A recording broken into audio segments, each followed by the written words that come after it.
மறைந்த முதலமைச்சர் ஜெயலலிதா மருத்துவமனையில் இருந்த விவரங்களை அறிய விரும்புவதாக பிரதமர் மோடிக்கு நடிகை கௌதமி கடிதம் எழுதியுள்ளார்.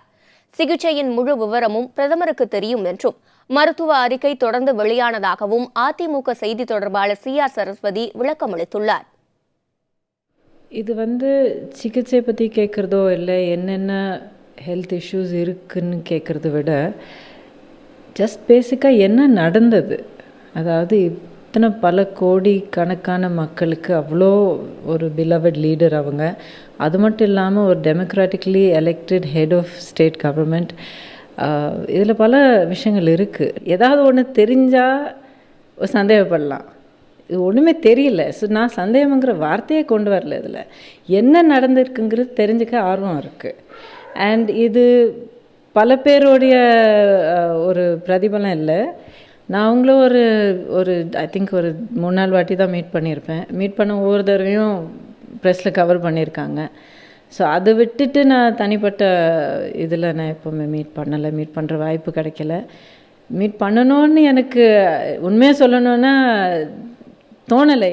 அதிமுக பேட்டி கொடுத்து அம்மா நல்லா இருக்காங்கன்னு சொன்னதை கௌதமி நம்ப வேண்டிய அவசியம் இல்லை. அவங்க நம்புறதை பற்றி நாங்கள் கவலைப்படல. ஆனால் இந்தியாவில் உள்ள அத்தனை தலைவர்களும், மாண்புமிகு கவர்னரிலிருந்து, மாண்புமிகு ராகுல் காந்தியிலிருந்து, மாண்புமிகு மத்திய அமைச்சர்களிலிருந்து, அத்தனை ஸ்டேட் முதலமைச்சர்கள் வரைக்கும் ஹாஸ்பிட்டலுக்கு அங்க இருக்கிற முக்கியமானவங்களை பார்த்து, டாக்டர்ஸை பார்த்து, பத்திரிகையில் என்ன சொல்லிட்டு போனாங்க பிரஸ் முன்னாடி, அம்மா நல்லா இம்ப்ரூவ் ஆயிட்டு வராங்க, சீக்கிரம் வீட்டுக்கு வந்துருவாங்கன்னு அத்தனை பேரும் சொன்னதை கூட கௌதமிக்கு நம்பிக்கை இல்லைன்னா இதுக்கு நான் என்ன பதில் சொல்றதுன்னு தெரியல. எல்லாருமே போய் சொல்றாங்களா? எதிர்பாராமல் ஏற்பட்ட விதியின் காரணமா இன்னைக்கு அம்மா இழந்துட்டு நிக்கிறோம். இன்னொன்னு கேக்குறாங்க கௌதமி, யாரை அம்மாவை சந்திச்சீங்கன்னு. ஏங்க, அவங்க இன்ஃபெக்ஷனால பாதிக்கப்பட்டு இருக்கும் போது, ஒரு இன்ஃபெக்ஷன் எஃபெக்டா இருக்கும் போது முதல்ல டாக்டர்ஸ் அவங்களை சந்திக்க விடுவாங்களா, இல்ல நாங்க தான் போய் சந்திப்போமா?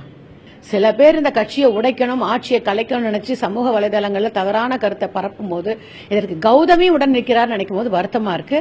கௌதமிக்கு இந்த சந்தேகம்லாம் வேண்டாம். நேரடியா டெல்லி போய் பிரதமர் அவர்களை சந்திச்சு அவர் தெளிவுபடுத்திக்கிட்டோம்.